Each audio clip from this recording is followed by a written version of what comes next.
So, hello everyone. Welcome to the latest episode of my podcast, which you can find exclusively on YouTube. And for this week's episode, I have a very good friend of mine who I met on the road, and we're going to talk all about that. It's Emily Kidd. How are you, Emily? I'm good. How are you doing? I'm good. I'm good. Thank you for making time to come on the podcast. I'm really happy to have you here. Yeah, thanks for having me. I was so excited when I heard you started a podcast, and yeah, it's fun to hop on and talk about travel and stuff. Yes, exactly. And actually, it's very funny when I first started this podcast and I was like having certain guests in mind and stuff of who I wanted to talk about and what themes I wanted to cover. I knew that when it came to travel, it was like, I have to ask Emily. So, I uh, love it. yeah. Like, I will happily be known for travel anytime. Yeah, exactly. So, I mean, before we start chatting about other stuff, like for those who don't know you, like why don't you tell everyone a little bit about yourself and what you do and what inspires you, let's say. Yeah, for sure. You're catching me at a funny time. We talked about this a little bit before, but I'm transitioning careers a bit, but still really keeping that travel piece a priority in my life. So Yeah. when you and I met, I was a destination elopement photographer. So elopement is usually just the couple getting married, and a lot of times they're traveling for it. So everyone always asks me, they're like, "What does an elopement mean? Why is it different than Yeah. a wedding?" So it's just a slightly different, trendy version of a travel wedding. So I travel internationally a lot for that, and then when I met you, I was doing 1 year of full time travel. So I used to have a home base in North Carolina, and I would just travel to the destinations that I got booked for. And then I feel like it was this whole buildup of my photography career that I wanted to be location independent, and I wanted to just really travel internationally full time and be like a full digital Yeah. nomad, Yeah, of course. So, Living the do what? dream. Living the dream. Yeah, try. So I decided to do it for a year, and I my plan was to basically plan my travels two different ways. So the first way was seasonally, so it's following my favorite places or places that I wanted to go in the best seasons. And then the other part was planning around the booking. So I tried to be strategic because some regions tend to be like, because that's a more popular season, you'll get bookings there. So like December in Mexico is super popular, and spring, summer, fall, Europe is great, and then Of fall and course. winter, Asia. So I planned around that, and then the time in between where I'm just editing emails, phone calls, I would be anywhere. So that's where I did Selena, which is like the co-living, co-working chain, and Yeah. you yeah, so I did a monthly pass for the first couple months, and then just used like my networking of people from my past travels of like, hey, who has a room I can rent in Europe for a month or two, and just trying to be somewhat flexible, because the more specific you are, usually the more money you're spending because you have to, plan around that. So Yeah, of yeah. course. And Cool. then I don't know if you want me to go into my transition of what I'm doing now, but Of course. Yeah, why not? looks Why a little not? bit different. Yeah, why Yeah, not? so I moved back to the US, and I moved to Colorado, which is a new state for me. Like, I've never lived here before. I had visited a few times. I have family here, and so I kind of hit a point where I didn't want to necessarily have to get on a plane and travel every single time I booked Right. a job. And I also wanted something that was a little bit more long term, just because putting down roots and seeing a little bit further into the future, I didn't necessarily see myself being a wedding photographer. Like, I still like to have that door a little bit open so I can take bookings whenever I want to, and still travel a little bit. But I wanted some more consistency and something that had a longer career path for me. And so I started looking at jobs, and it took me about 6 months to a lot of like job searching interviews until finally this one clicked. And so now I'm at a digital marketing agency, and I'm working full time, and it's fully remote, that was kind of I didn't know that I still cared so much about that, but I really want the freedom to Yeah. travel, and that flexibility. So they genuinely don't care if I'm in a different country when I do those hours, as long as I plan around meetings. So that's what I'm doing now. Yeah. No, I mean, what a journey as well. So, just to put that into context as well. So Emily and I met last year, I think, at the start of last year. So all of this has been happening, like your year abroad was last year, and then you've, traveled at the start of this year, used the 6 months, and now you're working in this new job. So, I mean, quite a, end to end transition, if we can call it that, right? Yeah, anything can happen in the span of a year and a half. It's crazy, it's crazy. But yeah, okay. So obviously we share a mutual love for traveling, right? So Right. what where does your love for traveling come from? I think I grew up seeing my older sisters travel and getting a little taste of it here and there. Yeah. You have And six, right? Six siblings.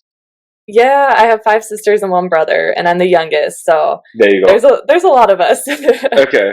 But they were really good about traveling. Like my family still is, and everyone has like kids now, and they're running around. But they still, like, we just did a sibling trip to Italy, and that was not easy to coordinate, but we did it because everyone was like, "We're gonna make this happen." So I think just like seeing them do it, and then wanting to join trips, and just being like too young at the time, and then finally when I was old enough, it was just this really exciting thing, and getting to see other cultures. And then with my photography background, it was like, oh, I can take pictures of all these insanely gorgeous places, and meet people. And I moved to Spain with my sister, so that also really sparked it, because it just made me realize how accessible the world is, Yeah. especially when Europe is your home base. So that was just totally life changing for me. But what about you? Where did your love for travel come from? Um, Actually, it's very interesting. So, when I was growing up, I always just traveled within the region. Like I was always traveling around Asia, Southeast Asia, with my parents, and being of Indian descent, obviously outside of Southeast Asia, we would visit India. But aside from that, there wasn't really much. So growing up, I had kind of a normal worldview, but going to an international school helped because I met people from, all around the world. There were students that were, from parts of Africa, which at the time that I'd never heard of. So it allowed me to kind of broaden my horizons a little bit. But I think like the real moment, like that pinch me moment, was when I visited Europe for the first time. I think it was like 11 years old. So this was about about 15 years ago now. So yeah, I There's visited something there. so special about Europe. I I think it know. it sparks that passion in a lot of people. Definitely, definitely. Especially when you don't come from there, right? Because like when you travel around Europe seasonally, I've heard so many people say like every country looks the same. But it's like, well, not really. If you go to Slovenia and you go to Portugal, you're not going to really see the same thing or eat the same thing, or but yeah. So I was in Eastern Europe, like on that first trip, and I visited like very obscure places like Slovenia and Slovakia and Hungary, and I was like, wow, this is like cool. I could get used to this. And I think it also sparked the same level of joy in my family and my parents, and they also started making it a thing where it's like we're going to travel every year now, and we're going to do all these obscure places every year. So, kind of following your path. When I got old enough to do it myself, I moved over to Australia to study, and then since then, living alone, traveling alone, allowed me to see the world. And then I found myself back in Europe, backpacking while doing my masters. And then I met you while I was backpacking around South America. So I think that was the craziest one for me. And ever since then, it's like Can I every month I got tell to keep moving. everybody about how we met? Yes, yes, yes. I Just I like was just the gonna get to that. So why don't you, yeah, take the sorry. floor. Well, I it's so fun because I remember you so distinctly, and I've met so many people, and I just remember like we were at this because the place that we were staying was they had like a meet and greet with drinks, and Yes. I was there solo, and I had met people, like I had a friend who was traveling in Brazil, but she had just left, and so I was like, okay, I'm gonna be kind of doing the solo thing. I'll try to meet some people, and I remember you were just this like super tall dude who was so friendly and happy. I was like, okay, so we started talking, and then you were the one that like rallied everyone who was left. Like a bunch of people just came and got a drink and left immediately, but there was like a few of us that actually wanted to meet people and hang out. And Yeah, so I remember you being like very like in the best possible way, like, hey, I'm gonna take charge and like make something fun happen. And so you're like, hey, we're gonna go out, who wants to join? And there's like a group of us that went, and then we all ended up hanging out like the whole time. And it's still to this day one of my favorite trips, like Brazil, and just that whole experience. And we ended yeah, up connecting with a couple guys who were Brazilian, and they weren't local to Rio, but they were from yeah, Brazil. And so it was just like fun to have that mix of locals and yeah. travelers. And We spent yeah, like 5 days, I think, 5 or 6 days. You guys, I left before you guys as well. I left, I think, a day or two before you guys. So we spent about 5 or 6 days, more or less every day together, doing things and seeing the sights and going around. So yeah, that was a lot of fun. And I think, yeah, you're right. Like I attended that meet and greet, and that was, I think, my second or third day of my whole trip. And I was like, okay, I need to do something. I need to meet people. I want to figure something out. And yeah, there we were. So it all added I'm up. so I'm so curious for you because I think everyone is so different. And I know for me, a lot of like what I hear frequently is like, oh my gosh, you go and travel by yourself. Like, Mm, is that scary? Is it lonely? Is it hard? And I think that there are times where that's all true, but it's in my case, like so much of the time I am not alone unless like I'm intentionally trying to be alone. But and I think it's one of those things where it's like you kind of there's a learning curve. Like my first solo trip, I was super lonely because I stayed in like an Airbnb and I didn't know how to meet anyone. oh, But like okay. staying in like a either hostels or even like a private room in a hostel if you want your own space, and just kind of like getting more comfortable being by yourself, but with the context of other people who are also looking to meet people and Hmm. travel. Like I've found that it's the easiest for me to find community when I'm traveling because everyone else is looking for it too. And Yes. you generally have like a similar mindset of being open, and you're not so set in your day-to-day life where you're like, I don't have time to like make new friends and meet people and put that effort in. But when you're traveling, like it just shifts and you're out of your comfort zone, but so is everyone else. And I'm not naturally a super outgoing person. I'm an introvert, but I'm like a Okay. social introvert. So Yeah. I like meeting people, and then I need my time to recharge. So for me, it's this balance, and I've learned it over time. But I'm curious for you, like, is it really natural? Because you were kind of the outgoing guy who brought everyone together. Yeah. Like, does that just come naturally to you? Um, no, that's a good question actually. I think it really depends. I think it depends on where I am. Not so much the mood or anything, because I can be extroverted, but I can also be very introverted. So whenever I travel, I'm always opting for private room in a hostel, or an Airbnb if I can find like a really cheap one for good. And I know that the city is going to be very easy, like it's small, whereas Rio wasn't small. And I think we met again in Lima, and that's obviously not small, but a place like Tbilisi, for example, it's all in one place. So I stayed in my own place in Tbilisi, but yeah, in Rio, I just had to get my own space, but also needed to mingle around. My real reason for Rio was actually that I feel like if I went around alone, I just wouldn't know what to do, because I feel like Yeah, a lot of the things you do there have to be enjoyed with people. And it is a very communal place. yeah, yeah. And also in terms of like language barriers and stuff, it really helped to find people who are, let's say, interlocal, right? Because like we met two Brazilian guys who were not from Rio, as you mentioned, but they were Brazilian, so they could help us, make sure we don't get robbed or make sure we don't get cheated on prices or whatever it is that Brazil and Rio especially is notorious for. But yeah, I think for me, it it really depends on the place. So for like somewhere like Rio, it's like you just have to be outgoing. Otherwise, you're gonna have Yeah, really, really, really bad time. But as you said, like sometimes when you intentionally want to be alone, it's great too. You know. So yeah. yeah, but it is I scary. also, Hmm. oh, can I add something? Yeah, of course.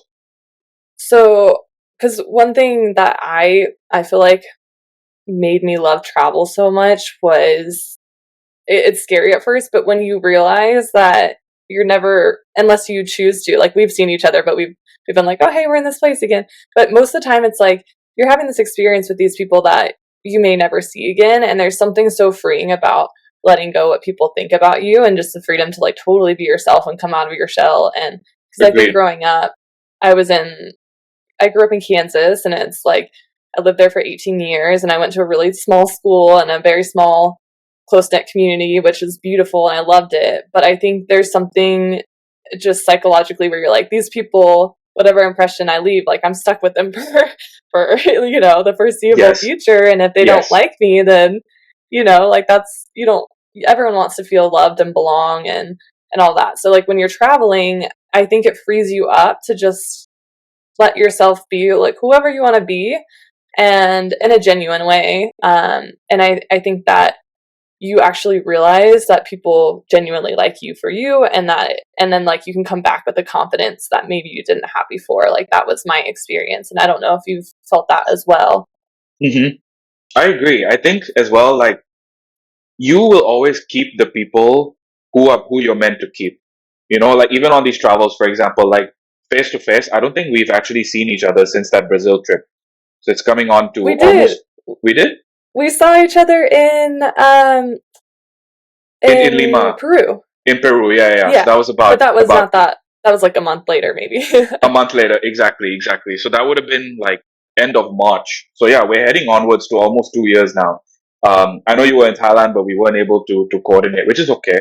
But yeah, the point is that Right. even though we haven't seen each other like for that long in person, like we still communicate because we got along so well, and as you said, like we really opened up to each other, and we're able to connect. We have so many like cool shared experiences. Like even for you, like Brazil is one of your favorite trips, and it is for me too. And you contributed to that, so did the others. I contributed to your experience as well. So you're always going to have that connection with those kinds of people, regardless of how often you see them or not see them again. And with technology as well, it helps. Like you're always a text away, always, a phone call away. It's like, yeah, hey, come on my podcast. Like, yeah, sure, and if you ever need anything, I would do the same for you, and same with Gabrielle or whoever else that we became friends with, right? Yeah. But yeah, I totally agree. I totally agree. Like when you're on the road, you just kind of lose a sense of everything that you've once known, and you kind of get out there to find yourself. And it sounds very cliche and very But it's trumped up, but true. it's so true. It's so true. I feel Like, like most cliches, there's a reason for it because it is true. It's just, yeah, yeah, it's, exactly, exactly. But I'm not afraid to admit that. Like, I actually went out there so far away from home for me. Like, for you, it's just a flight down. But I traveled like 35 hours to get there, 2 days in economy class on a plane to a place where I don't understand. I've never been there. I have no friends there, no family. I don't even know if I had an embassy there. Usually, I check these things in case I get caught up in something, if I can get myself out. But I didn't even bother. I just booked the ticket and went. And um, it was pretty crazy. And I actually that's went there to amazing. find myself, and I did. I really did. I came back a different person. Um, like I was still, studying. I had started my job, my first job, while I was, writing my thesis for my master's, and I was traveling at the same time. I was doing so much, and like that 6 weeks or 7 weeks on the road, like the guy that left Bangkok and the guy that returned to Bangkok, two completely different people, Yeah. literally unrecognizable. It's crazy. Yeah. I feel like every time I come back from a trip, it's kind of this like natural high where it's like you're just all these emotions, and I just feel so like happy and confident, and I come back and I'm just, still riding that where it's like, okay, back to everyday life, but like, I don't know, there's just something so special about travel, and I feel like for me, because I love it so much, it just brings out kind of this passionate, alive side of me where um I don't know, it just like boosts my spirits immediately.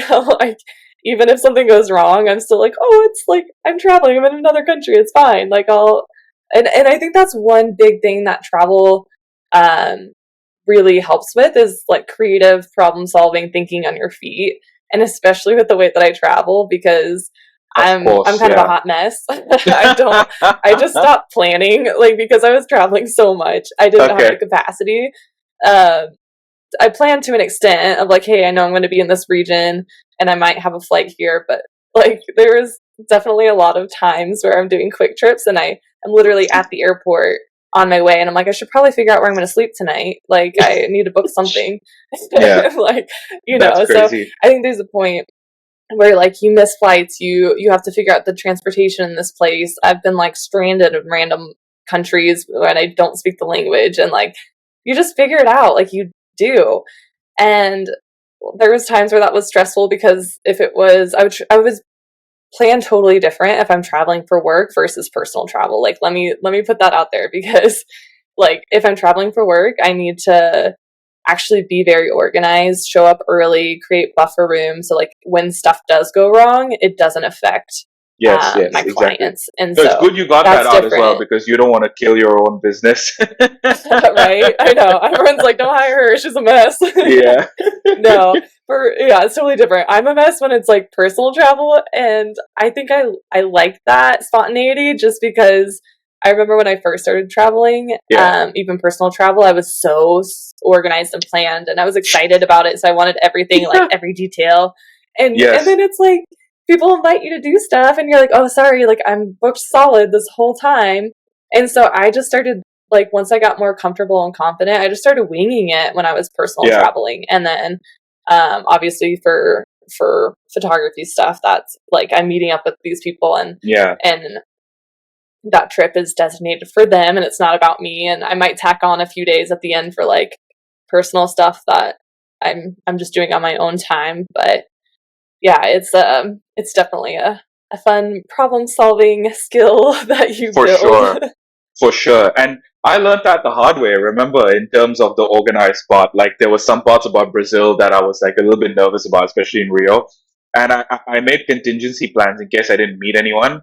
Like I was booking tours for day after day and stuff. And I Hmm. think there was this one day where I had to go for that sunrise hike. I can't remember exactly what it was. I know you did it, but I Yeah, I had was to gonna go say you for it. didn't And even I was go. like, I went.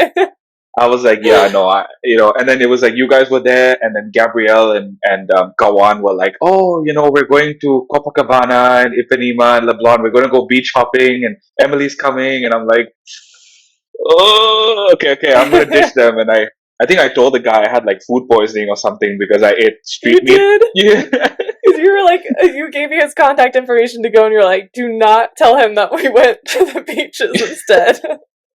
yeah, yeah, because that's a great excuse. The street meat in Brazil, it's 50-50, right? So it's like, yeah, I ate street meat. I can't Right. come to your thing. But actually, we were chilling on Copacabana. And you know what? Best decision ever. I think I lost whatever it was, $20, $30, or whatever it was, but best decision. Yeah. So you learned that the hard Sometimes you just way. got to throw out the plan and wing Exactly, and go with exactly. it. So, yeah, I mean, and since then, like you said, learn to be a bit more flexible and be a bit more on my feet as well. But being from where I'm from, also with my passport, it's a lot tougher to be like that compared to Hmm. how it would be for you or how it would be for anyone from North America or Europe or I mean, in Asia's case, then maybe Japan or Singapore. But yeah, with a Thai passport, you Yeah, that's can't a be good really, point. you know. Yeah, because I definitely, as Americans, we're very spoiled with our passport, and I know a lot of like Europeans, Canadians, Australians have really strong passports, so you don't necessarily have to apply for visas everywhere. And it throws me off when I'm traveling in Asia, and I'm like, wait, what? I have to actually like apply for a visa and pay and plan it in advance. Like it, I Yeah, have to remind myself to check that because I'm just really not used to it, which is definitely a something I probably take for granted. But yeah, then I yeah, talk to people from definitely, other countries and realize that's not the definitely. case for everyone. Yeah, I mean that's the thing, right? Like as someone who wants to travel the world as well, like the odds are very much stacked against me because my passport only gets me into like I mean not even 100 countries, like not even half the world, Like I would either need an e-visa, which I have to pay for in advance, or I would need like a proper visa where I need to actually still write stuff, print stuff, go to an embassy, hand over my passport, wait 2 weeks and pray, you know? With Brazil and South Right. America, I didn't have to do that. So that was okay. But I'm just saying in general, like the odds are stacked against me. But you find ways, you have to find ways Hmm. around that and you have to find different ways of thinking on your feet. And I always tell people this it's like it should be a mandatory thing, no matter where you come from or what culture you are, whatever, that at some point before you go and work in the real world or work, as a digital nomad, whatever it is, you got to get out there and do some personal travel for yourself, at least for a month or 2 months, because the person you become afterwards, is like the person, that has discovered something and experienced something, and everyone should have that feeling, I think. So Yeah, I think there's some countries. I think there's a lot of European countries. I also feel like Australia, like they're really good at setting people up after whatever you call it. I call it high school, but after primary, I don't know. What yeah, do high people school, call it yeah, in other yeah, yeah, countries? high High school, school, yeah, okay. Before that, in uni, and like they usually have a couple months to a year where they're traveling and just experience that. And I feel like that is where the US, we have the downside of like, well, even after college or uni, whatever. But like we usually have to go straight into uni and then we come out with a lot of debt and have to go find a career to start paying off that debt. And so a lot of people don't really have that option or make it a priority. yeah, And yeah, I yeah. think that's, yeah, it's like a gap year is what we call it, but usually I don't know. It's not very common. I took a gap year and I just worked in the U.S. Like I worked 3 jobs, saved up, and went to college. And then it was after, and I traveled some, but it wasn't until like I don't know a year after I graduated from uni that I actually Yeah. really started traveling. Did you But yeah, work it's like not a that lot of common. part-time jobs to pay for your first trip? Did I what? Did you work a lot of part-time jobs to pay for your first trip? Um, Like what your do you first like my solo, first like trip? your first solo trip.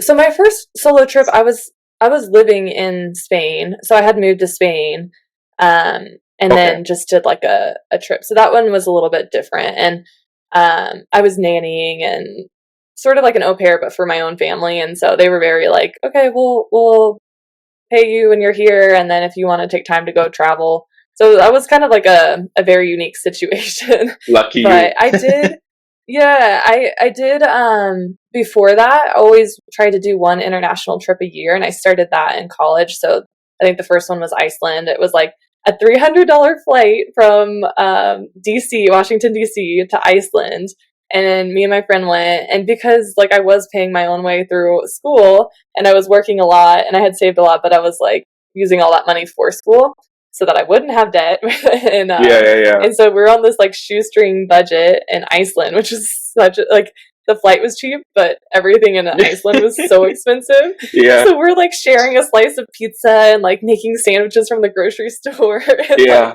just drinking water. So yeah, we made it work. We rented a car and we had a blast. And it was December there, so it was freezing. Yeah. But yeah, after that, I was like, I have to do this every year. So the next year, I went to South Africa for 3 weeks, and I made that. That's when I started making the decision to like anytime I took a job, it was like either letting them know beforehand, like, hey, travel's a really big priority to me. Can I block off this time to go travel?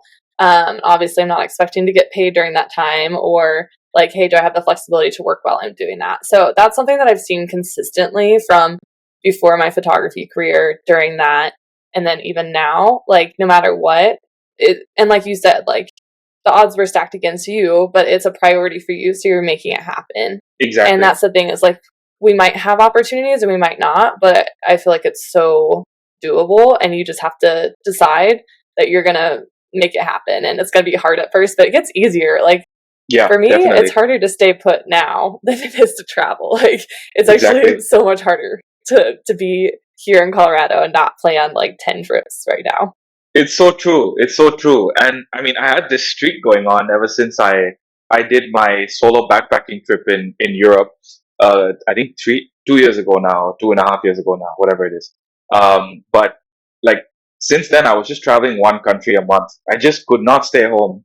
And like, fortunately, there was so much of Southeast Asia that I hadn't seen prior, so it was very easy for me to just travel hop. But yeah, like most people think that, to travel a lot, you have to be like super duper rich and having like a crazy 100K, 200K a year income, fancy finance job, driving a Tesla, whatever. But that's not the case, right? Like you can make travel happen month on month. And, as long as you prioritize, you find that purpose, which you have found and I have found, you do everything, in order to suit that purpose, right? And I mean, the reason I asked you that question was because for my first trip, like the first trip I spent on in Europe and then also in South America, I was teaching in Australia for 2 years. I taught English um, to like high school students when I was in uni, and I'd saved up all that money because in Australia I didn't travel, so like domestically. So all that money got used to doing this, and then ever since then I was like, okay, I understand that I'm going to work, and well, fortunately or unfortunately, my culture means I have to stay at home, so I don't pay rent, I don't have any like expenses. From a travel perspective, that's great. So uh, it's quite easy to then kind of like think about how you want to spend, how you want to budget, what portion goes into savings, what portion goes to, spending on what you desire and what your purpose is, and what portion goes to other things that you want to spend your money on. So I think that is also Yeah, like super important to just think about, right? Because a lot of people think that you got to right. be really rich to travel, but most people Yeah, are not. people make comments all the time, and I'm like, I probably make the same or less than you. Yeah, And people also ask me, like, especially a lot. I think a lot of people from the U.S., but kind of everywhere. Like, so many people, especially during my full time year of travel, they all like everyone would be like, "How can you afford to travel like you do?" Um, and like when I first started out, I was like taking the worst flights because whatever was cheap, sleeping in exactly. airports, um, hostels, like Yep. sometimes sleeping in rental cars, like literally just whatever. And now I'm like, I refuse to sleep in an airport anymore. And Yeah, you've leveled I up don't, now. yeah. And if I'm going to do a hostel, it's got to be a private room. But even then, like Selena's kind of like that step above where they do have hostels, but you have private rooms and it's made for more of like digital nomads who are working rather Yeah. than just people who are on vacation and trying to get like a super cheap room. Um, so it's evolved, but even with that, when I started kind of hitting that point where I'm like, I need my own space, but I want access to community, and kind of finding that in between. I'm like, I don't know how people afford to live in the US. Like, I've moved back here and there's so many more expenses. And I will say, like, when I'm traveling full time, like, I sold my car before I left or like, well, before I moved to Spain, really. But I didn't own a car when I did my travel year. Right. I didn't have a bunch of stuff. Like, I really just went very minimalist. And because of that, I wasn't paying rent. Like, right now, it's a lot more expensive because I have set rent and then traveling on top of that, it's going to be like double. So I get that that's what people thought maybe I was doing. But I was like, I don't have a car payment. I don't have rent another place. Like wherever I'm living or wherever I'm traveling is where I'm living. And so there's other ways too where it's like you can actually have a super high quality life spending a lot less, like places, for example, like Asia, a lot of places in Europe are significantly cheaper to live. Like Portugal is really Yeah. affordable. Or South even Georgia, Africa, right? yeah, Georgia, yeah, Eastern Europe it's so I just feel like your money goes a lot farther there. Hmm. And if you don't have those expenses, like you mentioned, living at home and I was living with family during the pandemic too. And so just having that flexibility, it's it's definitely changes things. Yeah, yeah. But, at the same time as well, I think it's also important to talk about some of the things that can be negative, right, about traveling. As, you mentioned, Hmm. sometimes it can get lonely. Sometimes you get caught in airports that you don't want to be in. I can't tell you how many benches I've slept on. I think, I was like, there was one point where I was thinking I'd start a blog or like a review channel of airport benches. Review each bench. Yes, yeah, yeah. And I mean, for me, Sao Paulo airport bench, I got to tell you guys, I got 7 hours of sleep on that bench. So anyone wants to Wow, sleep it's a in Sao nice Paulo airport, bench. go for it. It's great. I Um, literally was just talking at my marketing job about how I sleep on airports. I was like, let me send you my list of there's some really nice airports. right, right. Hey, I mean, you got to know these are like secrets for the road. So I'm glad you do that too. I'm not the only one because I was thinking, oh, what if I'm the No. only one? But okay, we're going to swap lists afterwards because I want to know too. But um, yeah, like traveling can get pretty lonely sometimes, right? Like there is a dark Hmm. side to it as well. So, like what are some of your thoughts about that? Like what are some of the big struggles or some of the big negatives that you faced? Yeah, so I think that's a really great point. Is I feel like I mean it's life and it's reality. So there's going to be that two sides of the coin where there's like the highs and then the lows. And I think something that's so interesting is that travel, like I had mentioned, like it makes me really passionate, it makes me come alive, but it's also really draining.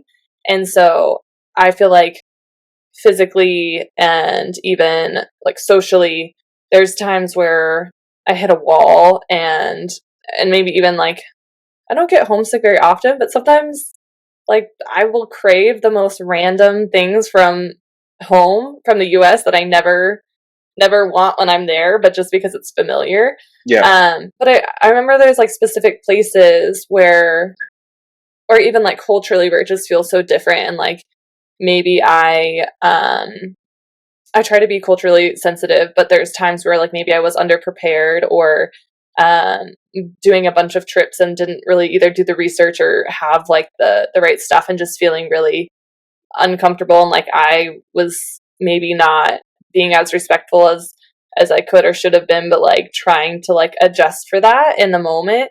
Hmm. And then I think, yeah, like there's times where I've been in places where I'm like, if I meet one more person, I'm gonna lose my mind. Like I am so tired of like having these like back to back conversations where it's very like you can only hit a certain level with these people that you've just met. And like I do think that you tend to go deep with people that you don't know. But I think when I was traveling for a year, towards the end of it, there was this really cool place I was staying, but it was like you meet like 30 people every couple days, and it Right. was like the same conversations. And and like that's the downside of it, is like after, like at first that's really exciting and fun, but after like an extended period of time, I think you just crave being around people that know you, and you don't have to have those starter conversations. Yeah. um and then just like when you're traveling and it's hot and you're like dehydrated and trying to find food, that's like, food is another thing for me. Like Yeah. I'm not as adventurous as I wish I was. Like I've gotten more Okay. so. But I tend to eat like a little more vegetarian when I travel, and trying to like still be healthy while traveling long term is really hard. And it's Yeah. like the last thing I want to do is just feel bad and unhealthy, and like finding food that nourishes me, but also still experiencing the culture. So that's like a Yeah. balance too. But yeah, there's definitely ups and downs for Yeah. sure. I mean, do you also But feel like traveling solo as a woman also has like certain differences as it maybe would otherwise? I feel like that's one of those things that has like a good and a bad side too. Because there are times where when I'm traveling by myself, I feel like I carry myself very differently than when I'm with people. Like I kind of just like let go, and I'm like, I'm with the group, I feel safe. But I feel like I'm kind of always have to be on high alert of just be aware of my surroundings. Obviously, like if someone approaches me that I like get a weird feeling, how do I handle that situation? Right. But I also feel like there is something so special that, and I think as like a female, because we're generally not intimidating, like I think a lot of doors, especially locally, are opened up to us, where Yeah. people are like, okay, you're just a girl traveling by yourself, like, and not like if we're gonna take pity, but people are a little bit more like soft and open to you than maybe, especially if you're in a group. Like you're probably not gonna meet, like you might meet locals, but like it's just different. When like you're by yourself, I think you meet a lot more people, and people are a lot more just I think like welcoming you. And like I've had so many groups of travelers, locals, that would just kind of like bring me into the fold, and Hmm. that's really special. And I don't think that would happen, and it doesn't generally happen when I travel with groups or people that I already know. Yeah. Yeah. Oh, that makes sense. I mean, it's an interesting perspective, right? Obviously, I have to ask. I don't have the same experiences because I'm not a woman, but yeah. No, I see how that makes sense as well. And I think like it depends where you travel as well. The differences in how you have to behave and how you have to act and the level of alert, that you have to be on, would also change. I mean, there's some places where it's just generally unsafe regardless of who you are, and then there's certain places in the world, which is sad, which, varies in safety depending on your gender. But hopefully that's something that'll change, right? Because more people are now starting to travel, and become digital nomads and stuff. So hopefully, these other places will start seeing that as a norm and start treating everybody the same way. Yeah, absolutely. And yeah, I think it's just good to be aware of, and like you said, not just kind of like smooth over and be like, yeah, everyone, like it is something that is a reality, and hopefully it will continue to improve and um, as we progress. But Yeah. yeah, I think that it definitely can go both ways. So it's a good point. What do you struggle with as far as travel goes? Like what are things that you've found to be difficult? Oh, it's a good question. I think, I mean, I've had so many crazy, crazy adventures on the past. I don't know. Sometimes I see them as like, oh, why does this always happen to me? Or sometimes it's like, okay, I'm glad it happened to me, but in hindsight, not in the moment. But no, I think Right. for me, like the biggest challenges as well is when you find yourself in, let's say, a tight spot in the moment, is to not think so negatively or start to just fear or panic. And I think that was something that I used to do early on in my travels. So, like for example, in Peru, I did the Salcantay trek. I think you did too, right? Or you did one of the other treks. Yeah, I did a similar one. I think it was a different route, but it was like Yeah, a yeah. 5 day But hike too. we both hiked to Machu Picchu. But Yes. yeah, like on the way back, I took the van. There was this van, and there were five vans that went out all at the same time. And out of the five vans, we were the one all the way at the back. And every van made it past this one landslide except us, because there were these two other tourists that didn't adhere to the time. So we ended up waiting 30 minutes and we got caught in a landslide. And then when we were up on the mountain, like we were all expecting to be back home, but then the car shut down, engine broke, and they were like, oh, we don't know what to do. So obviously we all had to band together and be like, oh, we need to get a ride. Some of us have flights tomorrow. Some of us have hotel bookings. We got to go. We got to move. And I kind of like found myself panicking. I was like, shit, I'm gonna be stuck here for like days, and I don't know what to do. I have no SIM card. I got no local money by that point because I had to go to an ATM, and there was no ATMs around. I was in shorts, by the way, on top of this 4,000-meter mountain. Don't ask, don't ask. But you know, I also I think it was just a stint. I'm not gonna speak this over you, but I feel like you had a really like a period of just bad travel luck. Like everything that could have gone wrong did go wrong for you, because I remember it was like multiple places and like one thing after another, and I was like, oh my gosh, poor Ross. yeah, He's just like stranded in this place now. yeah, I remember yeah. you telling me about that happening. Yeah, because that's when we met in Lima after that happened. So I had a chance to tell you about that. But no, obviously in the moment I was like, oh my God, why is this happening to me? This is the worst thing ever. But then now in hindsight, I'm like, you grow a lot. It was great. So I think, yeah, like the negative things of travel is sometimes you can find yourself in tough situations and you panic. But I think another thing for me also is like sometimes when when you're traveling and you don't meet the kind of people that you want to meet. I mean, I don't know if that's a thing or not, but sometimes you expect to meet a certain kind of Yeah. people based on what other people tell you, and I don't want to call out any country or anything, but like there was this one country where I heard a lot of great reviews from people. Oh, so good, so great, amazing people, really nice, really nice. And then I went there and it's like, you're trying to say hi to people, you're trying to like go to a bar and like try to connect with other tourists, or like, for example, I take walking tours or like pub crawl tours and try to connect. And like, no one seems to want to talk to you, you know?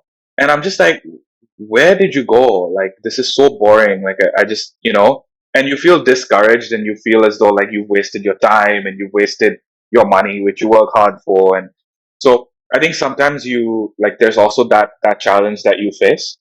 Um, but overall, I think I'm very happy-go-lucky kind of person. So, I haven't traveled on the road like you for like a year at a time away from home. I think my longest trip was the South America one where I was gone for 6 to 7 weeks. But other than that, I go for about 10 days, 2 weeks. I always kept a full-time job, right? I was very fortunate to have a job that allowed me flexible holidays. That was my first job. So I was, able to take as many days off as I wanted. Thailand also has a lot of public holidays. We get like 17 public holidays a year. So it's a lot. Mhm. And yeah, just being organized and working around those enables you to take a lot of time off. So I don't have those shared experiences with you on like missing food or missing home or, you know, dying to speak to one American person or hearing the American accent in the middle of nowhere. But I rarely miss the American accent. That's not one thing that yeah, I. But okay, there are certain places where I'm like, oh, I haven't heard an American in a while, and it's like it's not. yeah, I'm also not a person who is against meeting other Americans on the road, but I yeah. don't seek it out. Yeah. No, I understand. I understand. No, so I think maybe if I was like you and I'd spend 1 year on the road, I would probably miss things the same way you did. But for me, mostly the challenges are very much innate, and like keeping your composure, being organized, not panicking. Those kinds of things can be negative and challenging as well. Yeah. Yeah, absolutely. It's I don't know. I like going back to the it was something you said earlier, if I can bring it back to like Yeah. Of the course. Of course. just what you said about like community and stuff like that, because it is really hard. But I also feel like, and again, I feel like it can be really location dependent and maybe even timing wise. It's like sometimes it's just a swing and a miss, and it's like I do remember actually one specific hostel that I stayed at in my like early days of travel and being excited to meet people. And it was just like this massive group that was traveling together, and none of them spoke English, and no one like made any effort to try to talk to me. Oh And it was just like, no. well, I definitely can't be a part of this. So that was one of the trips where I did kind of do my own thing, and it was fine. I ended up going bungee jumping, and it was like Okay. great and fun, and I met people there. But I just remember like that is like a very like that's a very real thing where sometimes you do go in with expectations, and then it's just like and I didn't yeah I think that trip was it was a short trip, so it wasn't like, oh, this is my only trip and like I was expecting to get this out of it. It was kind of like, oh, this is like a few days on my own. I don't know what's going to happen if I meet people cool. If not, I'll just find stuff to do. Hmm. But I do think like when you have limited time off and you're using that, like you want to make it the best possible experience. And so that is very real where like it can be disappointing based off of your expectations or what you're wanting to get out of the trip. Um, but going Yeah. back to the flip side of that, I feel like Asia, and I don't know, I'm curious like what your experience is because you're from Thailand. I feel like as a traveler, there's like these routes that people take. Right. It's like you meet people and you're probably going to end up like you probably line up on another travel date in a different country in Asia, like because everyone's hitting the same spots, and so it's like you're meeting so many people and everyone's kind of going the same direction and same spots. But this is one of my favorite travel stories. I Yeah. had Tell me. just bought, I had just bought, and it's so dumb, but this like travel sweater because I'm super specific. Like I need a black hoodie that is like comfortable because like for the plane, I want to have a hoodie so that my head isn't like on the greasy headrest, and I need it to Yeah. be comfortable, and it needs to be like something that if it gets dirty or goes with everything, like so. I had spent so long finding this one specific black hoodie, and my second trip in, I left it in, I think it was in Laos. Okay. Um, I left it in this van that was taking me to the airport, and I was like, it's a goner, but like, and I was like, I know it doesn't sound like a big deal, but like, I did a lot of research, found this hoodie, I just bought it. It wasn't that cheap either. I was like, I really, really want this hoodie back. So I had a few, like, I had made some friends because it was one of those places where it was super easy to meet people. And I Yes. messaged a couple of them and I was like, hey, are you still there? Maybe, and it was a super remote island. And I was like, I'm determined to get this. And then the people I was with in the new country, they were like, oh, we know some people who are there right now. So there was literally like 8 of us coordinating. And it was like, okay, I have a friend and he's going to get it from this guy, who's going to get it from this guy. And the van driver was sending me messages on WhatsApp every day and calling me and being like, hey, okay, I have your sweater. Here's where I'm No dropping it off. way. Who's going to pick it up? And I have a trail of like pictures and text messages of it just being like passed on from one hand to the next. And then my friend brought it to me in Bali. So it was like 6 people of just like connectivity That's that crazy. everyone was so also like equally invested, which is so funny because I'm embarrassed that I'm going to this length to get the sweater, but it just Nah, shows yeah, how much of a community there is and how connected everyone is, and just also this like spirit of like, hey, if you need something, we're gonna like people will pitch in and help you, and like that's such a minor thing for people to help with that like I have no doubt that if it was something more serious or something that I like really yeah, needed, people yeah. would definitely, I would say, go out of their way to help you, and it's just kind of like we're in it together, and you put yourself in someone else's shoes and you're like, if I was in this, like how would I want someone to treat me? And I think Asia is one of those places where like the community just feels so strong to me. Yeah, I mean, it really does bring it all together too. Like the whole idea about you speak to people and you keep the people that you're meant to keep or want to keep, right? Like everyone is out there on their own and they have this need to have to socialize and be a part of this community. Otherwise, it's just not going to be a great experience, right? And, it might just be a hoodie, but as you said, if it was your passport or if it was something else, I mean, That's I'm sure happened that too. that's, I A was couple going to of say, times, unfortunately. oh shit. Okay. Well, not for me. Thank God. But Not I got yet. it back.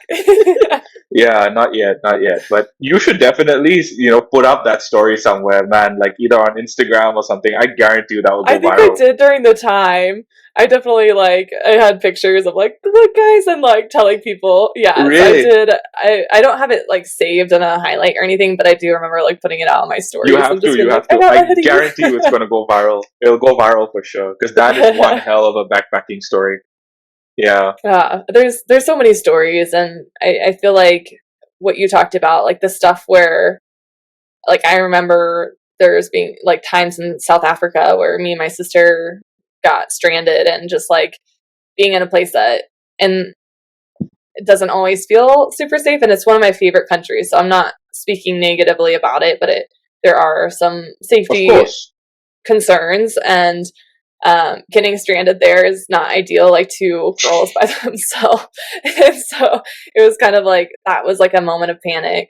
Um, but I feel like the way that things played out was just like I feel really fortunate for how it happened, and just that we got out it safely, and it ended up being like a really cool adventure. And I think that's the thing is like once like obviously like safety is a priority, so make sure you can get to a safe place and you're taken care of, but like also like if you miss out on a day of your road trip or like something goes wrong, once you figure it out, like it's kind of this adventure, and it becomes a really fun story and a cool memory and a bonding experience a lot of the times. Yeah. Yeah. No, I mean, I totally agree with you. Sometimes doing your due diligence is key, even though, it's important to be in the moment. But yeah, Oh before yeah. before I wrap it up, I have to ask you, right? I'm sure there are many people out there who want to travel or are thinking about doing it, whether they're older in life or whether they're going to take their gap year or whatever it is. But as someone who's traveled and spent a year abroad and continues to travel, what's one thing you would tell someone that's on the fence like today about traveling? Ooh, that's a good question. I'm like one thing. Okay, so someone who's on the fence, I would say I would say throw out your expectations and just make it like just take that first step. So like just book a flight, whatever you do, or even if it's just like telling someone that you're going to do it. Just take one step that is going to make you commit and do it, and go without expectations, because I think when you have expectations, you can potentially be setting yourself up for disappointment and then not want to do it again. But if you go into it open minded and you just literally say, "Hey, I'm going to do it," and whatever level you are of planning or not, like that's totally fine. But I think like there's times where I'm like, I kind of want to do it, but I can't make up my mind, and I'm going to go back and forth forever. But the second that I tell someone that I'm going to do it or put it out there, then I feel like I'm accountable to that, and or even just like booking a flight or blocking off your calendar and asking for days off of work. Like just take that one first step to make it happen. Yeah, yeah, I concur completely because that's also something I would say, right? Is just go for it, just do something, right? Because once you do that one thing, then the next foot will go forward, and then the next foot will go forward, and then next thing you know, you're on that plane heading to wherever it was that you wanted to go. So Yeah, because there's always going to be excuses not to do it, and I think it doesn't have to look a specific way. So if you're like, and that's another thing I would say is like, don't get too tied to like one idea of, maybe if you just want to travel, whether it's internationally or in your home country, like if you can't afford it, I could guarantee you that there's some trip that you can, if you are conscious about it and saving up. If that's something that you want to do, like, and I know there's complications. I know there's so many things going on, but of course, and there's obviously exceptions. Like I'm speaking from someone who is single, and I'm not like caring for a family, so I get it. I get that yeah, there's different circumstances, and I don't mean to like make light of that, but I also think that you can be super creative and even just do a road trip in your home country, or do yeah, something of course. that's adventurous, and hopefully kickstart stuff from there. Yeah. Well, that's a great way to wrap things up for this episode. But the way we've been talking is like we could go on for another hour, 2 hours, or I whatever it know. is. I think we can just keep talking about it endlessly. So maybe we're going to have to find a time to do that again at some point. Yeah, no, this is so fun. I'm always up for travel and conversations, and yeah, Yeah. anytime. Yeah, and this is a great example, by the way, guys, of someone where you meet them on the road and you meet them once or twice, and then you just end up staying in touch and forging a relationship that, will, carry on over time, regardless of how often you see them afterwards. So I'm really glad, actually, that we did this. I'm glad that we, found the time to talk about this and share our passion. So thanks a lot, Emily. I really appreciate it. Yeah, thanks for having me.